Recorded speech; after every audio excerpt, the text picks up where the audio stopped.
And welcome, everyone. I'm Bill Newell from MSO News Sports, joined by Phil Stacy, Matt Williams, Nick Giannino, and Nick Kukru, the sports writers here this week. We'll talk about some of the tournament action as the tournament pairings came out on Wednesday.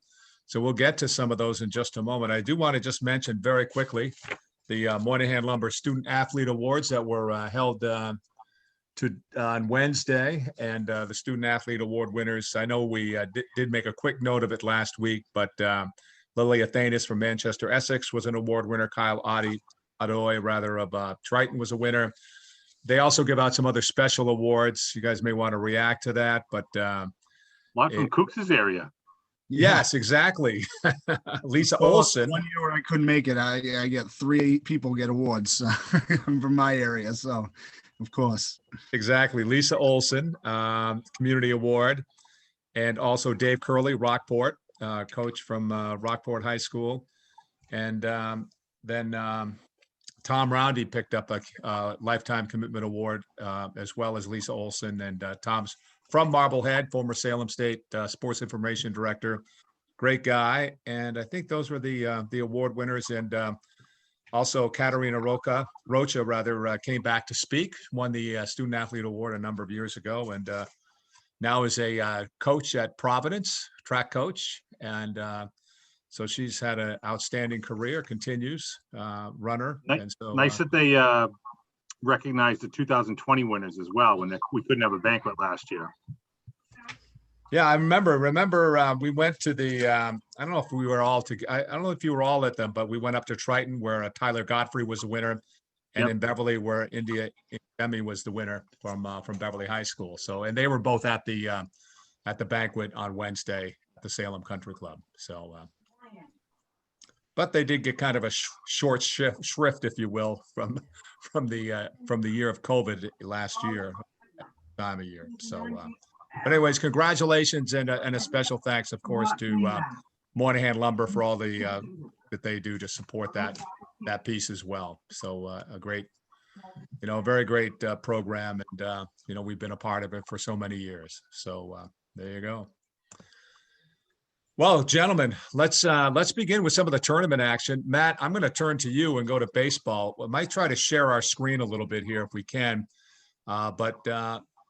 and I got my notes now. They're under piling, but do you want to pick us up with Division I baseball? And I like the matchups. We still have the North. I'm banging stuff around here. We still have the North, the Central, the West tournaments, but those will be going away, I guess, as of next year. But I still like the North bracket, the North tournament myself. A lot of great matchups in the first rounds of these things. So anyways, Matt, take it away.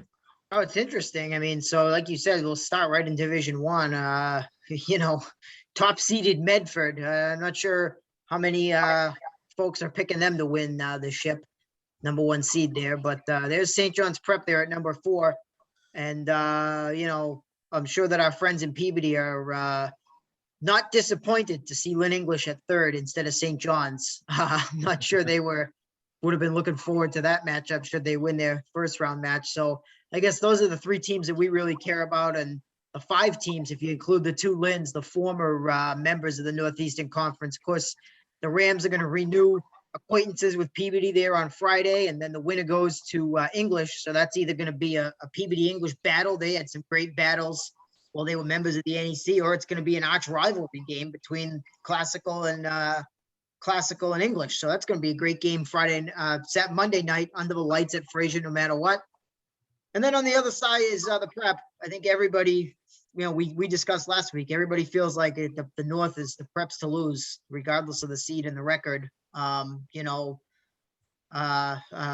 and prayers to Chelmsford and Malden having to deal with them on Monday. And then we'll see what happens after that. I think, I was joking with one of my fellow coaches. Well, I shouldn't say my fellow coaches, but one of my coaches who happens to be a friend. And I said, it's the old Tiger Woods bet here. Would you take the Prep or would you take the field? And I won't reveal his answer, but if I was looking at another potential team to watch that maybe could challenge the Prep, I think you have to look at Central Catholic and Lincoln Sudbury as the 2 kind of biggest threats, and then maybe Andover coming out of that bottom left there. Peabody, you never know if they catch fire. I mean, they've been a weird team this year. They've won a bunch in a row, lost a bunch in a row, then won 2 in a row, then got killed by Masco. So they got a whole Jekyll and Hyde thing going on. If they catch fire for a week, they can beat some teams. But I mean, I wouldn't be stunned if they lost to Classical or English either. So, but really, I mean, it's the Prep's first time in Division I since 2013, and amazingly, they haven't actually won a state title since 2000, I believe. So 21 years without a title, and they've been in the state final 7 times since then, or some other absurd number like that. So we'll see what happens with them, but I think they got the bullseye on their back in this bracket, that's for sure. Matt, you want to jump? We can jump to Division II, if you will. You've got Salem at Melrose, East Boston at Beverly, I believe. You got Billerica at Danvers, winner of that, taking on Wakefield. Wakefield, a team that's had a very good year this year, and they're coached by Kevin Canty of, he grew up in Linfield, and I know he's the former Fenwick coach, Kevin Canty at Wakefield High School. So we'll pop up Division II here if we can here. Yeah, I think in D2, you got to look at the left-handers, especially in that bottom left. I mean, I guess that's where they belong, bottom left. But Sure for Marblehead and Zamitis for Danvers, both really good. I think that's one thing that maybe gives the Northeastern Conference a potential advantage is, how many of these teams have seen a great left-handed pitcher? We just don't know because I don't know anything about their leagues. I mean, we know the Middlesex League is a good baseball league, but sometimes if you haven't seen a lefty in a while, you get flummoxed, you get frozen, you can't hit it. So I do think that might give the NEC an advantage. And if some of these teams do have a lefty, right, a team like Marblehead or Masco or Danvers, they've played against each other's lefties. So at least they won't be caught out in the cold on that. So I do think that's a potential advantage. Is this the first time St. Mary's is in Division II? Yeah, St. Mary's. Yep. They're Division II champs, defending champs. In fact, KO'd Danvers in 2018, the last time Danvers was in the playoffs. So okay. Danvers actually hasn't won a tournament game since 2017, surprisingly enough. It looks to me like, locally, if you're Marblehead and Masco, you feel pretty good when you look on the other side and see North Andover and St. Mary's over there. Those are probably the 2 teams to beat. North Andover defending Super 8 champs, very good. By all accounts, probably would have been in the Super 8 again if it existed this year. And of course, St. Mary's, I mean, Avian Cabral is as good as it gets in the state. He's the only guy to beat Austin Prep, I believe. And, just a plus pitcher. So, if you're Marblehead, you're Masco, you're Wakefield, you're Danvers, I mean, your path to the finals is clear without having to deal with those 2 teams. So that's a plus. If you're Beverly, Beverly's swinging a hot stick right now. I think, Coach Cahill sent me the stats earlier today. They got 6 of their regulars hitting over 300 and, certainly a chance to tune up. Hopefully with East Boston, they can win that game and get hot while North Andover has some time off. And, if Beverly gets good pitching, they're going to be dangerous. Their pitching's been a little inconsistent this year. And obviously going to North Andover on the road will be a tall task if they should happen to win that game on Friday and, see what happens. Tough draw for Salem. Melrose is a really good program. I do like Salem coming off back-to-back wins over Danvers and Beverly. They beat Peabody about 2 weeks ago. So, if you're any team, and you see, we were discussing earlier, you look at some of these teams with not so hot records, and Salem's better than their 6-10 record. I mean, if you're a good team, you don't want to see Bobby Jellison coming to town to throw for a 6-10 team. That's dangerous. Hey, maybe one of you guys could weigh in on the fact, if we look at these brackets down below, or not the brackets, but the seedings rather, but you have a lot of teams with losing records, but that's the way it is this year. So tell us about that, why you have teams with losing records in the tournament. Go ahead. No, go ahead. I was going to say anybody can opt in. I mean, that was established early on, and part of me says, yeah, sure. For kids who lost an entire season last spring, if they want to be in the state tournament this year, they have every right to do so and should. Other times you look at the record and you say, yeah, is this really worth anybody's while? And I mentioned this to Willie, last week, Willie, when I said, I think that's especially true in baseball where, you got to burn an arm. to play one of these games. And that's not a great, I mean, I wouldn't be happy if I was playing a team, let's say, that was 3-10, and I had to use, do I use my number one guy? Do I use my number three? Do I pitch a position player? Like, what do I do here? The goal obviously is to win, but you obviously at the same time don't want to waste an arm, waste being air quotes around that, in a game that you should win. So for me, that's a little sketchy. I don't know what you think. I have mixed feelings about it because, Nick Cooks can weigh in here too, but, I think we've seen that a lot over the years. We've all seen coaches try to get a little cute, even against a low seed from a not so good league. And I'll start my number two so I can save my number one for the second round. And, in this case, maybe that team you're playing is 10-10 instead of 5-10, but still, I mean, that does happen in baseball where teams get banged. It's kind of always been the case, right? So I don't know if it's a little bit unique to this year and that the records look worse, but it is always a factor, and that's what makes baseball so much fun. I mean, we talk about it all the time. The starting pitchers make it so different. I mean, it's not basketball where you just send your center out there and he gets 24-10 with his eyes closed. I mean, in baseball, if your best player is a pitcher, he can only play 1 out of 3 games. I mean, that's that's just different. And so I think it may be magnified this year, and especially with the bigger, gigantic brackets. I mean, since the advent of the Super 8, we have not seen a 25-team bracket in baseball. I mean, and they created Division 4 around that same time too. So we've had years in Division 1 and 2 North where there've only been, 14 teams in. So if you're a high seed, you're getting a bye into the round of 8 already. Yeah. So that's certainly not happening this year. So I think it's a little bit of a shock to the system. These brackets look like the brackets from 2009, 2010, not from 2018. Hey, I want to try to move us along here. I got D3 up here in the north, and Nick Kukuru, maybe you want to pick us up on that. You've got Gloucester, one of our top local teams, in D3 at the number 6 seed. Of course, Newburyport's in there. You see North Reading, Triton, Pentucket, Amesbury, Swampscott, Linfield, Fenwick, Saugus, and so on. Essex, Essex Have North any of Shore. these teams actually had a tie? I don't understand why in the brackets they all So have, why like, do they list it? Like, Yeah, I was yeah, thinking yeah. the same thing. Well, there have been a Third. lot of ties, though, Phil. I think I've seen that. Baseball? Really?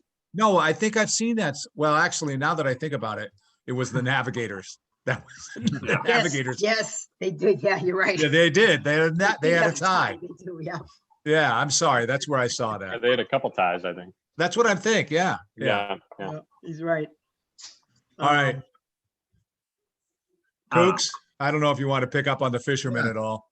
Sure. Well, I mean, yeah, I'll say Willie mentioned kind of in Division 1, it's do you take, the prep, do you take, the field? I feel like this one, do you take Austin Prep or do you take the field? I mean, I think they're the big heavy favorites there, 18-1. They probably would have been a Super 8 team, but I mean, I'd say after that, Gloucester, I'd put them in the mix with anyone else in that bracket just because they got a deep pitching staff, 3 arms, 4 reliable arms. Really, and they're going to have Zach Abbott going on Monday against Triton or Essex Tech's number 2, so that's a big advantage there. But I'm also sure Boston Latin at 15-2 out of their conference. I'm sure they're really good too. So that should be that could be a game right there in the quarterfinals. But it's looking like Austin Prep probably the team to beat up there. Stoneham as a 4 seed out of the Middlesex League has to be taken seriously too. But yeah, I mean, it's looking like, you get to these lower divisions, the lower seeds are a lot more dangerous than they are in the higher divisions.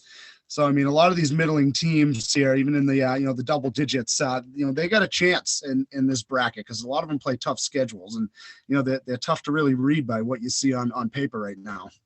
I'm looking at that budget, the bracket above Gloucester's, Kooks, and there don't appear to be a ton of strong teams there. I mean, that Linfield Fenwick preliminary round game might be the best game of that entire prelim first round quarterfinal round of that part of the bracket. Am I wrong? Yeah, and Linfield's not as strong as they usually are this year. They had a little trouble in the Cal, and Brighton as a 2 seed. Those Boston teams are usually not on the level in baseball. They usually don't have the arms to stack up. Same thing with a number 7, Northeast Metro. They don't play the same schedule as these NEC and Cal teams in here. And you also got, some battle-tested Middlesex League teams and a couple battle-tested Dual County League teams.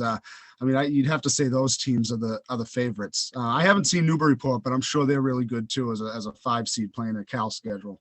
Yeah, the number 1 pitcher, Owen Tand, is pretty good. I think he's only a sophomore, so he's only going to get better. But those Cal teams you got to watch out for too. North Reading and if Pentucket gets by Weston and they play Port, that's probably the 3rd meeting between those teams. We know how dangerous those 3rd games can be.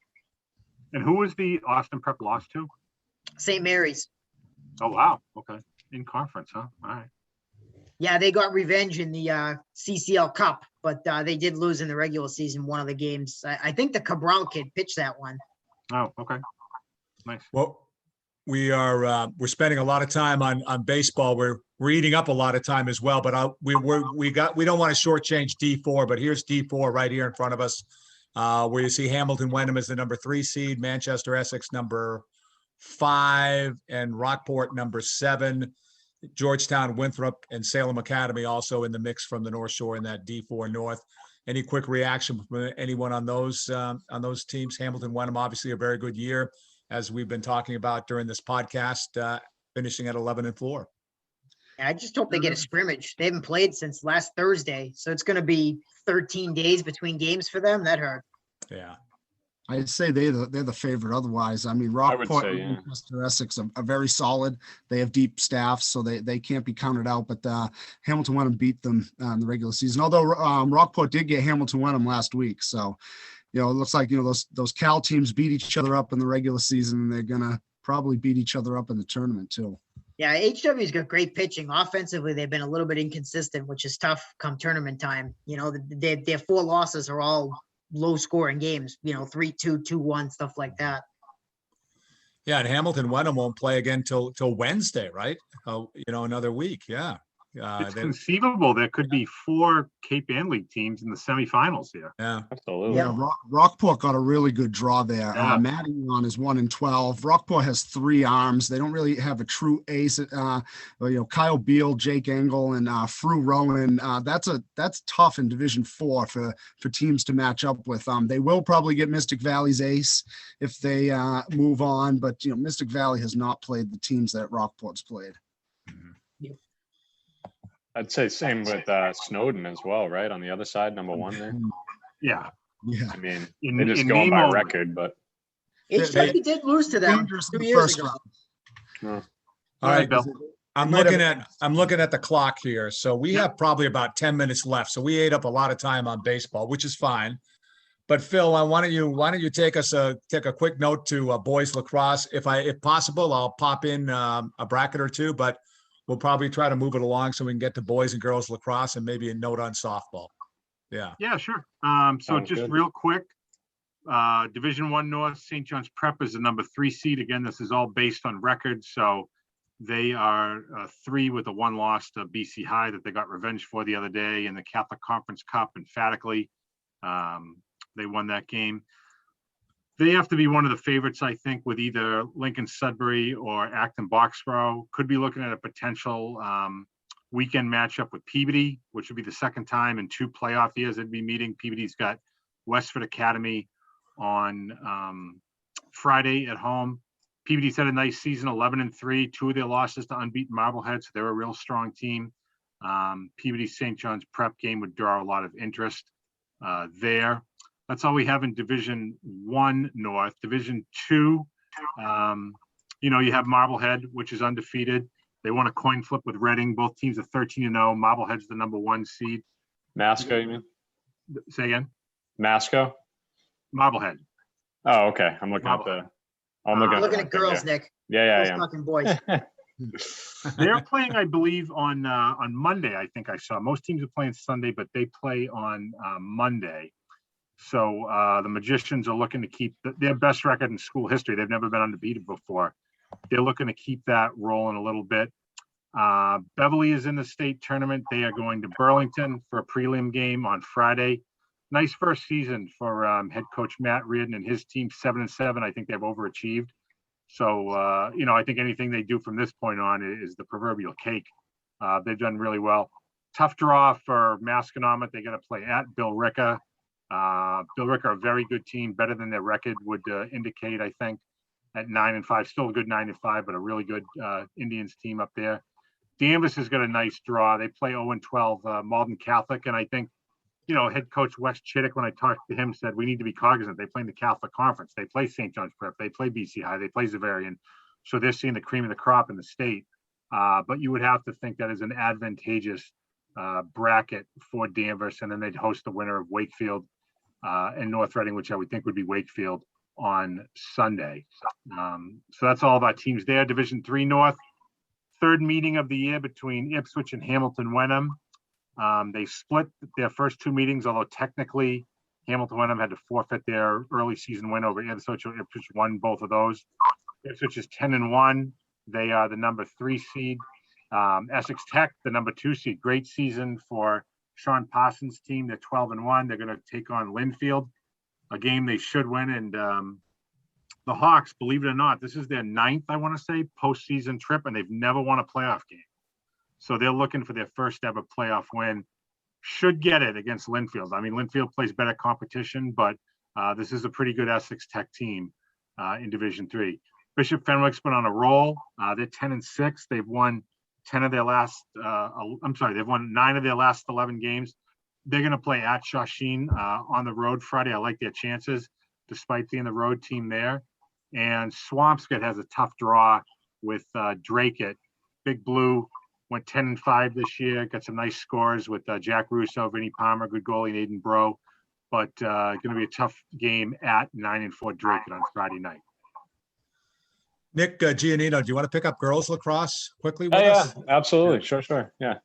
Let me just bring up the brackets here. So Division I, a lot of big hitters from the area in that bracket. We got Masconomet, who went undefeated, 13-0 at number 1. They dominated their competition. I mean, outside of that one goal win over Peabody this past week, they pretty much rolled everyone else. So they got to be the favorite, I'd say. I don't know much about Chelmsford, who's also undefeated, but I've seen Masco play, and they are very impressive. They have it all. They got depth, they got senior leadership, plenty of skill, good coaching. So Masco, poised for a deep run. They're going to match up against either Bill Ricker or Andover in the first round, both teams with 500 or worse records. Moving down the list here for local teams, we also have Peabody there, who I just mentioned, had a great game against Masco last week, where they lost on a last-second goal. So Peabody's peaking at the right time. I think they've got all the right tools and the right players to make a run. But unfortunately, they do have a tough matchup there in their opener against North Andover, who's always a good program. That'll be on the road too. So I think Peabody might have got screwed a little bit with the seedings, but they're still very capable of beating any team in that bracket. Who else we got in here? Danvers. Danvers is number 11. They've had a pretty nice season.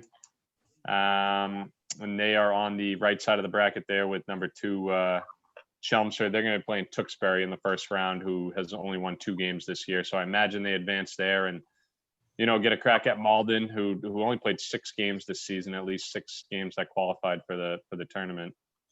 So that could be a tough matchup there. And then moving down the list, we also have Marblehead, who is coming off a really, really great win against Swampscott. They're a younger team, kind of, down in numbers this year, but obviously very well coached with Andy Madden. They've, had some impressive wins this season, so they're very capable of making a run. And then you got Beverly at 5-10 down there in the 19 seed, who's also, battled very hard against some good competition in the Northeastern Conference this year. They're, capable of an upset or two. They're going to face off against Winchester in round 1, though, who plays in a tough conference, obviously. So going to have to focus on that one first. And then if they, are able to advance there, they'd play number 3 Reading, another tough team. So tough draw for Beverly, but, they're definitely capable of getting a win. Hey, Nick, I'm going to jump. I got D2 up there for the North, Newburyport, Essex Tech 1-2, then Ipswich 4, Swampscott 6, Fenwick 7. Maybe if I could limit it to one comment from you from Sure, yeah, what I'll you keep see in it short. D2. I like Ipswich there at 10-1. I think they're right there with Newburyport in terms of talent. They had a good matchup in the second time around against Newburyport, and Newburyport really dominated the Cape Ann League this season. So I think Ipswich has a pretty decent draw, going against Triton first, and then potentially either Tingsboro or Hamilton Wenham. So they got a good shot to maybe face Newburyport in that semifinal matchup, which would be pretty cool. And then just quickly, I think Essex Tech also, they dominated their competition, but they're going to have to face some tougher teams here in the actual tournament. Yeah, at 13-0. Hey, I want to jump to softball quickly here. I think the lead team, and we'll put the bracket up in a second, from the North Shore would be Peabody, 14-0, number 2 seed in D1 North. And so that'll be certainly a team to watch. I don't know who wants to weigh in on that. I know, Matt, you've kind of probably can weigh in as well as anybody here on that. Peabody softball. I just hope, as long as the Tanners are playing at home, I hope people park away from the fence. They've taken out a few windshields. We mentioned that in the column, and Coach Betts, he still parked there, and his own daughter smashed up his windshield. So, he should have taken our advice. No, I mean, you got to love the way Peabody's playing. Great pitching, 2 great pitchers. They're young, they're engaged. They got 7 kids who can hit home runs. I mean, they're really good. I like Danvers too. I think you look at their 4 losses. I mean, I think 2 of them are Peabody, right? So their record's probably better than it looks. Lily Eldridge is healthy. She's a really good pitcher. So I like Danvers to have a sneaky opportunity to do some damage there in Division 2. And I guess outside the immediate area, you got to look at Amesbury. I've been reading about their pitcher, and I know they scrimmaged Peabody today to see, how, just to stay sharp for the tournament. It was a close matchup there, and I think they have like 6 no-hitters and 3 perfect games or something. So Amesbury is the real, as they say.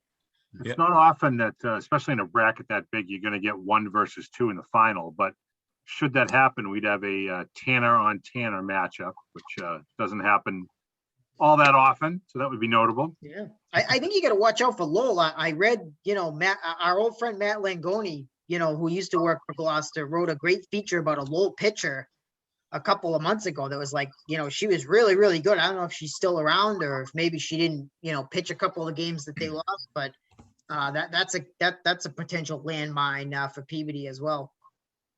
Got Gloucester, defending champs in Division 2 North. They're in the mix again. I don't know if they're as strong as they were. They don't have the type of seniors they had 2 years ago, but they still got a ton of talent. 2 of their 3 losses were to Peabody. They split 2 games with Danvers. I think they were decided by a combined 3 runs in those 2 games. And they're battle tested, obviously, as well in the NEC. Looking ahead, I mean, if some upsets, Gloucester and Marblehead are kind of surrounded by a lot of these Cal teams. I'm kind of hoping we see the 3rd matchup between the 2 of them in the quarterfinals. I could see Marblehead upsetting North Reading in that 2nd round to get into the quarters, and maybe be a 3rd match with Gloucester, which would be really interesting. I think both of those games were 2-0 Gloucester wins, where that could have gone either way. Also, Burlington is also a thorn in every local team's side in that bracket every year, and they're 11-2, so they got to be one of the favorites again. Just caught me trying to look something up here, guys. Hold on here. How about wrestling? All 2 teams. The prep's already in the North Final. My goodness. Well, Gloucester, the top seeded team out of the Northeastern Conference in D2, being the number 6 seed in the North. So, the Fishermen have a shot there, I suppose. Gentlemen, if we go around the horn quickly with any other final comments from you on any of the other, you just mentioned wrestling, on any of the other, fall 2 spring sports. Mention, not to count out also Manchester Essex girls lacrosse. They're the 10 seed in Division 2 North, but they came in 2 years ago. They were 3rd fiddle in the Cal, just like they are this year. I think they split with Newburyport. They lost twice to Ipswich that year, and then they went out and beat them both in the tournament. And they are in a really similar spot to that this year. All 4 of their losses are to Newburyport and to Ipswich, and they were 2 one-goal losses. So they're still in the mix, even if they're not a really high seed there. Yeah, we have some state sectional, I should say some sectional meets for track starting Thursday. The large schools are going at North Andover Thursday and Saturday, and the small schools are going, is it Weston High, Willie? Friday and Sunday, I want to say. Yeah, that's right. Weston High. And that begins, the silly season for the track, silly season being a colloquialism for the playoffs. And then the all-state meet is next weekend at Lowell, another 2-day affair down there, Friday, the 25th, I want to say, and Saturday, the 26th. So a lot of great track stuff going on. And Willie, can you touch on the NEC meet you went to the other day? Yeah, good meet, good competition. Just touch too. I mean, Bill mentioned Katarina Rocha, and we should touch too on the Olympic trials. She was out in Arizona training with her teammate Heather McLean, who's going to try to make the Olympic team. That starts on Friday, Heather, in the 1500. So the whole North Shore is obviously rooting for Heather to have the opportunity to go to Tokyo and run. And I don't know if anybody's followed the story of the runner who got the positive steroid test. She claims that it was from eating a burrito. Well, she's in Heather's event, so that takes one of the proverbial hurdles out of the way. So that's a good break for the North Shore kid. And I don't want to weigh in on the whole burrito thing, whether that's true, false, or indifferent. But anything that gets a Peabody kid to Tokyo, I think, is all right with this podcast. The rest of us, burritos are good, though. That'd be a thumbs up for us, right? Listen, the story reminds me maybe a little bit of that horsetail with eating the tainted hay, but Yeah. I'm not a scientist, so I don't know. Hey, could have used. Is Bob Baffert training her? Yeah. Right, yeah. Just quickly, Bill, I'd like to, I'd be remiss if I didn't mention Swampscott and Fenwick in Division II North for the girls lacrosse. I know we sifted through that bracket pretty quickly, but both of those teams only had 3 losses this year and got pretty high seeds. Swampscott's a very high-powered offense. They got 3, 4, 5 girls that can really score the ball. And then Fenwick is led by a senior, Karina Gyllenhaal, who I think had well over 40 goals this year. So that's pretty impressive too. They got some real scorers over there. So both of those teams are definitely in contention in Division II North as well. I still like Ipswich maybe a little bit above them, but both very capable of making runs as well. And real quick, what do you have for the golf today?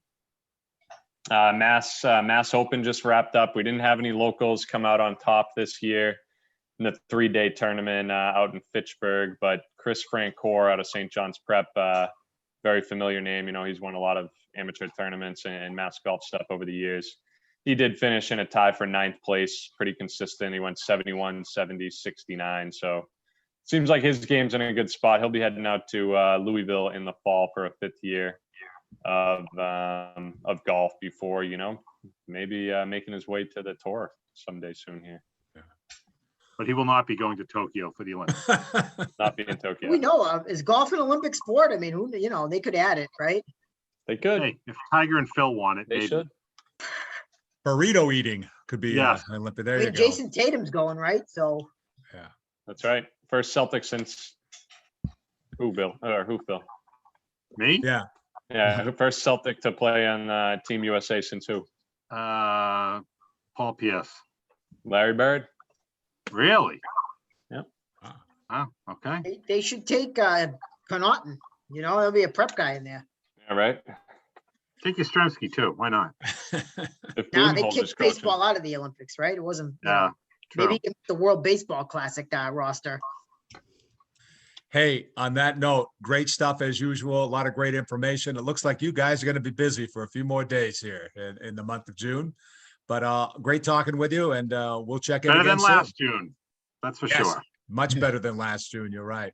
I'm just glad I don't have to go to Brockton.